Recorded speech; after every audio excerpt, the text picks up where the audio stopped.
Em nome do Pai, do Filho e do Espírito Santo. Amém. Que o Espírito Santo de Deus nos conduza em mais esta nossa aula do nosso curso de catequese. Hoje nós vamos falar sobre os 10 mandamentos. A nossa aula 13, vamos trazer o texto do Decálogo, do capítulo 20 de Êxodo, mas adaptado à doutrina cristã, católica e apostólica, já que nós somos desta doutrina, destes ensinamentos. Vamos falar um pouquinho então sobre os 10 mandamentos, e eu gostaria que você tivesse bastante atenção àquilo que nós vamos conversar nesta aula, e que você ficasse muito à vontade para colocar suas dúvidas, para colocar suas inquietações, para fazer suas perguntas, seus questionamentos, e para responder também aos questionamentos que nós vamos fazer ao final desta nossa aula de hoje, tá certo? Então, os 10 mandamentos. O que é um mandamento? Mandamento é um comissionamento, algo que Deus determinou para a humanidade, algo que Deus quis que o homem fizesse, que o homem realizasse. Lá no Antigo Testamento, no livro de Êxodo, mormente, nós temos lá as tábuas da lei entregues por Deus a Moisés, Então, o símbolo disso, de que o mandamento é uma entrega de algo que Deus quer que o homem realize, tá? Então, o pecado se constitui no quê? Se constitui numa infração em forma de pensamentos, palavras, atos e omissões, como nós rezamos na nossa confissão dos pecados, Pequei por pensamentos, palavras, obras e omissões. Também numa culpa que nós carregamos e que nos traz tristeza, vergonha, remorso, arrependimento, humilhação. Então a culpa está diretamente relacionada ao pecado e também ao nosso fim último. Nós vamos falar sobre isso em outra ocasião, o céu, o purgatório e o inferno. Vamos fazer o discernimento dessas questões também escatológicas, as questões relacionadas ao fim da vida humana. E isso nos traz, muitas vezes, transtornos em nossa vida, transtornos de ordem psíquica, transtornos obsessivos compulsivos, Pensar que tem que fugir do pecado e apresentar rituais de repetição que visam purificar a nossa alma, atos e orações. Então a gente às vezes transforma a nossa fé numa fé doentia. E esse problema é um problema sério, porque nós não podemos viver a nossa fé de maneira doentia, nós temos que viver a nossa fé de forma saudável. Quando a gente pega os mandamentos da lei, muita gente pega o mandamento e transforma em algo doentio. A pessoa começa a ficar numa fixação, traz transtorno para a vida dela, e eu quero falar para você de uma forma muito tranquila hoje, dizer-te sobre o amor de Deus, e que esse amor de Deus vai além da letra morta. Paulo apóstolo já escreveu, que a letra mata, o espírito vivifica. Então nós temos que absorver aqui das mandamentos da lei a essência, o espírito que esses mandamentos trazem para nós, para o resgate da nossa vida espiritual. O primeiro mandamento da lei é amar a Deus sobre todas as coisas. O que é amar a Deus sobre todas as coisas? É ter Deus em primeiro lugar. Então, por quê? Porque tem gente que adora bens materiais, posição social, conforto, adora até pessoas, tem um fanatismo, Aqui, por exemplo, o fanatismo. Uma pessoa fanática tem comportamentos excessivos, particularmente por uma causa religiosa ou política extrema, ou com entusiasmo obsessivo por uma postura, um passatempo, uma pessoa. Por exemplo, um fã-clube dedicado a artistas como Britney Spears, Brad Pitt, o Neymar, sei lá. Gente, amar a Deus sobre todas as coisas é não ser fanático, inclusive ao próprio Deus. O fanatismo é algo doentio. Então aqui, por exemplo, está falando de implicações psicológicas, quer dizer, aquilo que é doentio. Se nós pegarmos esse mandamento e transformarmos isso em algo doentio, vai interromper o nosso relacionamento humano, vai trazer muitos transtornos na nossa vida psíquica e na harmonia com os demais. Então colocar Deus em primeiro lugar é colocar Deus no centro da nossa vida, colocar Deus no centro da nossa história pessoal. Esse é o grande objetivo. Quando nós falamos em amar a Deus, nós estamos falando em colocar Deus no centro, tá bom? E não os bens materiais, nem a posição social, nem o conforto, e muito menos pessoas, O segundo mandamento é não tomar o nome de Deus em vão. O que é isso, gente? Respeitar a divindade, guardar o nome de Deus, evitar jurar por Deus. Respeitar a divindade, quer dizer, tratar as coisas sagradas de maneira sagrada. Quando a gente não trata o sagrado de forma sagrada, nós estamos tomando o nome de Deus em vão. Quando nós estamos usando o sagrado para benefício próprio, nós estamos tomando o nome de Deus em vão. Então ali, por exemplo, quais são os usos indevidos? Há pessoas que usam o nome de Deus para tudo como se fosse um remédio. Por exemplo, Madonna, punks, lojas, alunos que não estudaram, jogadores, torcedores, etc. Quer dizer, aqui é dizer o nome de Deus para qualquer coisa, né? E não é essa a intenção da adoração. O ambiente de adoração, a situação de adoração, ela requer de nós uma preparação. Como eu falei antes, tratar as coisas sagradas de maneira sagrada. O que é sagrado em tua vida deve ser tratado com respeito, deve ser tratado com reverência. Talvez essa é a palavra-chave, a reverência por aquilo que é espiritual. E muitas vezes nós não temos essa reverência, nós vivemos num mundo irreverente.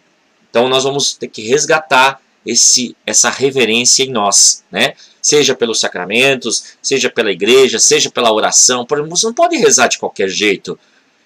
A Bíblia diz assim, lá em Mateus, né? Entra no teu quarto, fecha a tua porta, ora em segredo, teu pai que vem em segredo te dará recompensa. Quer dizer, ele dá um ritual de preparação para você, para fazer a sua oração. Por que você vai fazer de qualquer jeito? Então, tomar o nome de Deus em vão é fazer as coisas relacionadas à nossa religião de maneira irreverente. Guardar domingos e dias santos é o terceiro mandamento. Lá na antiga lei se guardava o sábado, né? Sábado, Shabat, que era o dia tradicional dos judeus. O domingo vem em substituição ao sábado. Por quê? Porque é o dia da ressurreição. Porque Jesus ressuscitou no domingo. Porque é o primeiro dia, né? É o dia do sol. Jesus é a luz para nós. Então, Dominica Dies, que é tradicional desde o primeiro século, né? Desde os primeiros momentos do cristianismo, já nos Atos dos Apóstolos, a gente encontra os cristãos se reunindo no primeiro dia da semana. Então, é o dia tradicional da nossa fé cristã. É o dia que você tem que ir à celebração. É o dia que você tem que celebrar a vida, celebrar o Cristo. Então, você não pode faltar à missa no domingo. Isso é um mandamento importante, é um mandamento essencial, está na lei de Deus e é importante que você cumpra esse mandamento. Reservar esse dia para Deus com o culto, oração, reunião em família, evitar o trabalho desnecessário, estar com a família, estar na igreja, participar da vida da comunidade, tá? Para o sábado, como nós falamos, para o judeu o sábado é o dia sagrado, para o cristianismo é o domingo. E quem são os dias santos para nós? 1º de janeiro, dia da Mãe de Deus, Corpus Christi, 8 de dezembro, Nossa Senhora da Conceição, 25 de dezembro, Natal, Finados, Sexta-feira Santa e etc. O calendário religioso deve ser acompanhado por nós, o calendário litúrgico, tá? A gente tem que estar bem atento aos dias santos e honrar isso dentro da nossa casa, né? Evitar, por exemplo, que os nossos filhos fiquem jogando, né? Que se crie uma atmosfera relativa à oração dentro da nossa família. Isso é muito importante, porque a gente às vezes não se dá conta disso. Esse mandamento está conexo ao outro, porque esses primeiros mandamentos eles se referem ao respeito e ao amor a Deus. Então eles estão conexos uns com os outros, se referindo exatamente à centralidade de Deus em nossa vida, ao lugar que Deus ocupa na nossa vida, ao lugar que as coisas sagradas nos confiada pelo nosso Criador ocupam em nossa vida. Qual a implicação psicológica? Não ter um tempo para cuidar da espiritualidade no mundo tão profano, para recarregar as energias desta vida tão estressante que se leva hoje em dia. Então a gente às vezes não para. E por não parar a gente tem consequências, né, gente? Se você não para e não faz uma revisão de vida, por exemplo, participar de um retiro da igreja. Ah, a igreja está fazendo um retiro, então eu vou participar do retiro. É guardar também o dia santo, é guardar também aquilo, é honrar aquilo que existe de sagrado. Então participe desses eventos. Não é por você fazer a catequese e receber o sacramento que acabou a tua missão na igreja. Ao contrário, a tua missão na igreja só começa com o sacramento. Então você tem que ser um testemunho vivo daquilo que Deus deixou como resgate da humanidade. Então o terceiro mandamento é muito importante. O quarto mandamento, honrar pai e mãe, para que se prolongue seus dias sobre a face da terra. É um mandamento acompanhado de uma promessa lá em Êxodo. Então, é honrar os nossos antepassados. Quando, por exemplo, a gente tem a missa de finados na Igreja Católica, a gente faz aquela celebração pelos nossos entes queridos, a gente está honrando os nossos antepassados. Então, a gente tem que honrar os antepassados. E também honrar aqueles que estão conosco, os nossos genitores, inclusive os tios, avós, os nossos parentes. Né? A gente muitas vezes trata mal essas pessoas, são pessoas do nosso sangue. Tá? Então a gente tem que honrar essas pessoas, tá bom? As implicações psicológicas disso, falta de paciência, descaso, negligência, o crime contra o idoso. Então a gente muitas vezes pensa assim, não vou ficar velho, então vou tratar o velho de qualquer jeito, vou tratar o idoso de qualquer jeito. Gente, lembre-se, não faça outro aquilo que você não quer para você mesmo. Honre seu papai e sua mamãe idoso, eles precisam de você. É o momento que eles mais precisam de você. Mas é teimoso, padre. Padre, mas é cabeçudo. Mas não me escuta. Não é assim. A gente tem que ter paciência. Honrar também implica em ter paciência e cuidado, tá bom? Essa atenção é de vida, é importante. Não matar é o 5º mandamento. Lutar para preservar a vida em toda a sua plenitude. A vida corre risco, pois se vive num mundo onde falta segurança e dignidade. Nós estamos falando aqui da vida humana, nós estamos falando aqui da natureza, nós estamos falando de tantas coisas que podem ser atingidas de morte quando a gente não luta para preservar. Então, cuidar da vida, cuidar do dom que Deus nos deu. Vida é dom de Deus. A gente celebra a vida, quando a gente celebra a liturgia, por exemplo, quando a gente celebra a Eucaristia. Então, celebrar o dom da vida é lutar para preservar toda a forma de vida. E aí, nós temos algumas implicações psicológicas aqui, algumas coisas negativas, como, por exemplo, o homicídio, o aborto, a eutanásia, o suicídio, psicopatia, coisas que degeneram esse mandamento de Deus, né? Por exemplo, tirar a vida do próximo, tirar a vida de uma criança inocente, né? de uma vida em gestação. O aborto, ele é contrário à natureza humana, ele é contrário à natureza divina, ele é contrário ao 5º mandamento. Né? A eutanásia, matar a pessoa porque ela está doente. Não, gente, nós temos que respeitar o corpo. O corpo humano, ele tem o seu começo, meio e fim, e nós temos que respeitar isso, faz parte do respeito à natureza. O suicídio também, que é uma fuga, né? A gente às vezes, por exemplo, no enfraquecimento, mas eu vou condenar o suicídio. Antigamente, por exemplo, um suicida, ele não podia ser, o corpo do suicida não podia ser sepultado num cemitério, né? Porque ele era tido como um pecador público. Nós não podemos também tratar assim. Temos que tratar, porém, a questão do suicídio com todo carinho e amor, orando por aqueles que morreram desta forma. Né? E nós, da mesma forma, não podemos nos deixar levar pelas situações difíceis, pelos problemas da vida e pensar em se matar. Né? E a psicopatia, que é também um problema de caráter psíquico, uma doença que precisa ser tratada, mas que leva aos pensamentos de morte. Não pecar contra a castidade. Então, o corpo é o templo do Deus vivo. O corpo é o templo do Espírito Santo. Quando a gente recebe o batismo, o sacerdote fala que nós somos templo vivo de Deus e morada do Espírito Santo. Então, a partir do sacramento do batismo, nós nos tornamos vasos de eleição do Espírito Santo. Então, o sexo, ele deve ser algo sagrado também para nós, como é sagrada a vida. Tá? Então ele deve levar à procriação, né? Não é apenas um sinônimo de prazer. O prazer faz parte do sexo, mas ele não deve ser a finalidade do sexo em si. A finalidade do sexo em si é a continuidade da vida humana. Né? O prazer, ele vem como uma consequência, porque quando a gente vive numa sociedade hedonista, ou seja, aquela que cultua o prazer, né, nós perdemos o senso de humanidade e nós coisificamos o ser humano, quer dizer, as pessoas se tornam coisas, são pessoas descartáveis. Então eu faço sexo com um, faço sexo com outro, faço sexo com outro, e eu não tenho respeito pela pessoa. Tá? Então, pecar contra a castidade é já desrespeitar a segunda parte do mandamento, que é amar o teu próximo. Né? Jesus nos ensina que todos esses 10 mandamentos estão resumidos no amar a Deus sobre todas as coisas e ao teu próximo como a ti mesmo. Então, quando a gente começa a falar lá atrás, por exemplo, de honrar pai e mãe, a gente começa a falar do próximo, né? Esses 3 primeiros mandamentos se referem a Deus, ó. Amar a Deus sobre todas as coisas, não tomar seu santo nome em vão, guardar domingos e dias santos, quer dizer, adoração a Deus, tá? Aqui começa o ser humano, ó, o pai e a mãe, não matar o ser humano, não pecar contra a castidade, né? Então, cuidar que o nosso corpo seja realmente o templo do Deus vivo, né? E aí vem algumas coisas importantes, por exemplo, a virgindade, né? Eu tentar manter essa virgindade para o meu casamento. Ai, padre, mas eu fiz errado, eu não consegui fazer isso. Creia na misericórdia de Deus. Se pecamos, está aqui no livro de João, na primeira carta a João, se pecamos, temos um juiz fiel e justo, Jesus Cristo, aquele ali, ó, como aquele quadro ali, ó, que nos está defendendo, que está intercedendo por nós junto ao Pai. Mas é preciso que nós também façamos a nossa parte, que nós cumpramos a nossa missão, né? A masturbação, por exemplo, o onanismo, o pecado de Onã, que está lá decretado na Bíblia. Quer dizer, nós temos que cuidar com isso, né? Essas tendências sexuais, elas podem realmente se tornar habituais na nossa vida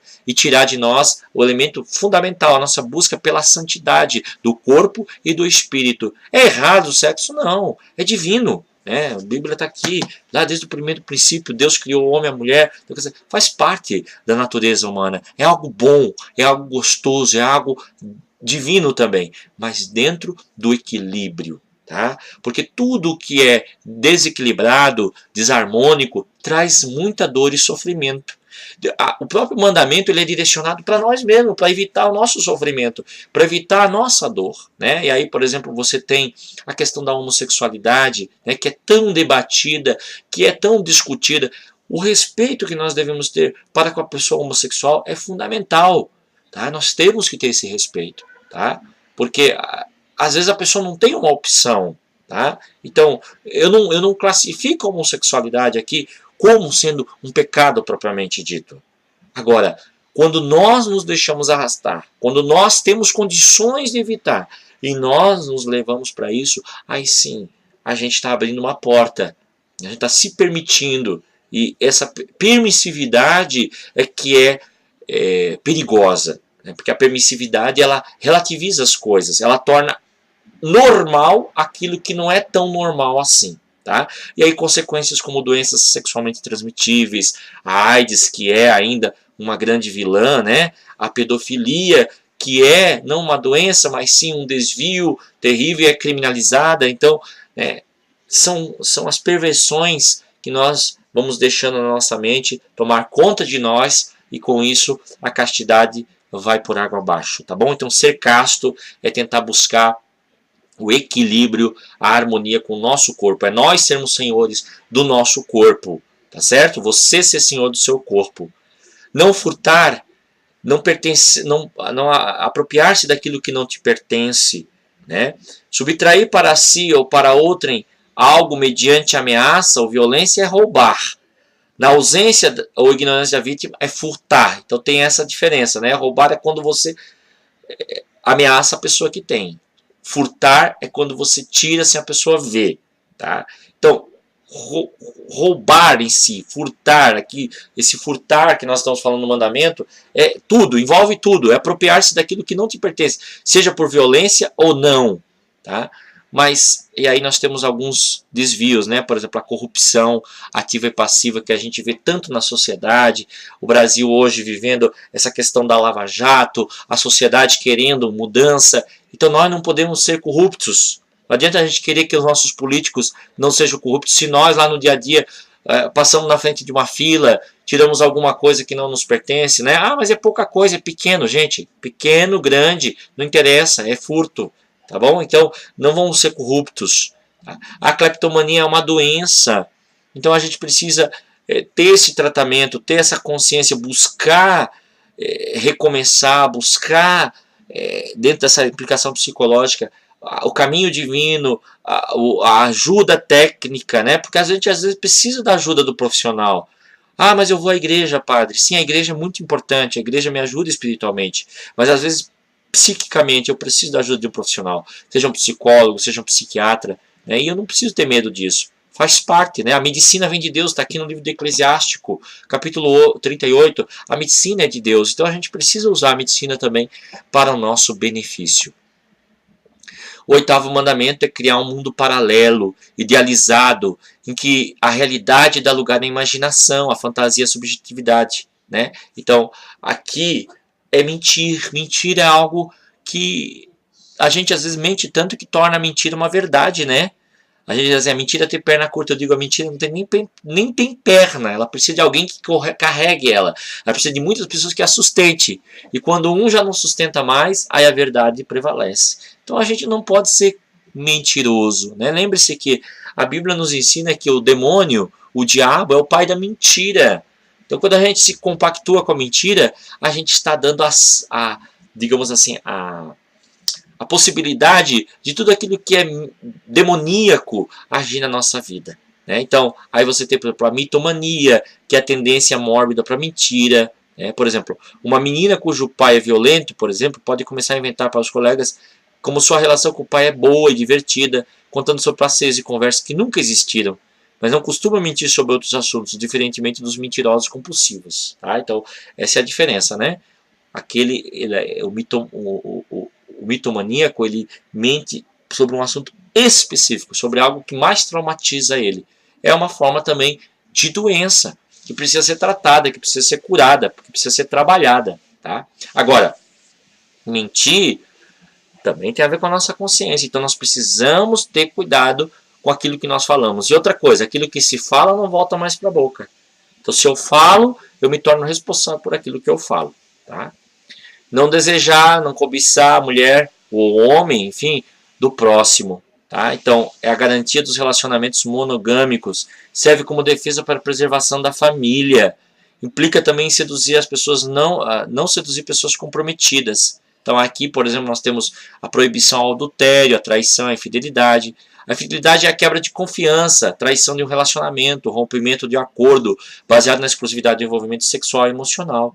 É visto de modo distinto entre homens, que são mais sexuais, e mulheres que são mais emocionais. Então nós precisamos entender que o nosso parceiro, que o nosso cônjuge é a pessoa da nossa vida. E que nós precisamos realmente lutar contra toda forma de tentação que vem fora do nosso relacionamento. A gente, por exemplo, às vezes perde uma coisa muito importante, perde um relacionamento muito importante, porque se deixou seduzir por coisas tão banais, tão ilusórias. Então seja firme nos teus relacionamentos, seja firme, né? Porque essa é a garantia de que aquilo ali é sagrado também para você. Tratar as coisas sagradas de maneira sagrada é algo fantástico. Quando eu falei lá em não mentir, também eu falo outros textos aqui, ó, vamos voltar aqui no oitavo mandamento, fala em não levantar falso testemunho, que também é uma forma de mentira, né? Falar daquilo que você não sabe. Hoje em dia nós falamos, por exemplo, fake news. Tá? Fake news. Você vai procura conhecer a verdade dos fatos antes de levar adiante. Isso também é uma forma de mentira. E olha que isso tem consequências terríveis para a sociedade. Tá? Então, toma cuidado. Tá? Toma cuidado com a mentira. Vamos voltar aqui. Não cobiçar as coisas alheias. A propriedade privada, né, é uma forma de respeito por aquilo que é do outro. Hoje a sociedade está alicerçada sobre a propriedade privada. E nós temos que respeitar isso. Aquilo que é do outro, aquilo que é meu, é meu. Então, aí nós temos, por exemplo, um pecado terrível, né, desde o começo da humanidade, a inveja. A inveja é um sentimento provocado pela percepção de que algum outro possui e desfruta de algo desejável, mas o sujeito não. E por conseguinte ele gostaria de ter, pois pressupõe sempre um atributo, uma posição, um poder que se quer conquistar, ou mesmo impedir que o outro possua até destruindo. Então a inveja é terrível, porque a inveja destrói relacionamentos, porque a inveja destrói vidas. Tem pessoas que, por exemplo, fazem coisas horríveis por causa de inveja. Então não vamos deixar com que a inveja tome conta de nós. Tá? Tem uma inveja que a gente chama de inveja santa. O que é inveja santa? O outro está fazendo uma coisa boa, então eu vou também fazer. Eu vou fazer, mas é uma cópia boa. Agora, invejar coisas, bens, posições, status, cuidado com isso. E isso cresce, isso destrói você. Tá? O que o outro tem é dele. Você tem capacidade. Você é um ser dotado de inteligência e capacidade por Deus. Deus te capacita. Por isso não cobice nada que seja alheio. Tá certo? Bom, com isso eu concluo aqui essa nossa reflexão de hoje, essa nossa aula tão importante sobre os mandamentos, né? É um assunto muito importante para nós dentro da formação catequética. A gente às vezes não se dá conta disso, mas o quanto é fundamental que os mandamentos Amar a Deus sobre todas as coisas e ao teu próximo como a ti mesmo deve estar presente no nosso dia a dia. Eles são extremamente atuais, tá bom? Leia o texto de Êxodo, capítulo 20, que está na Bíblia. Medite sobre aquilo que nós estudamos hoje aqui, né? E faça aí as questões, coloque seus pensamentos. Se você tiver alguma inquietude, né? Ai, padre, eu não sei se isso é errado, se isso é certo, se isso é pecado, não é pecado. Coloca aí pra gente discutir no grupo, tá bom? Um forte abraço, vamos firmes na nossa missão, estamos quase na reta final, já no finalzinho do nosso curso. Que Deus Nosso Senhor te ilumine e te abençoe, tá certo? Um grande abraço e até o nosso próximo encontro, se Deus Nosso Senhor assim nos permitir.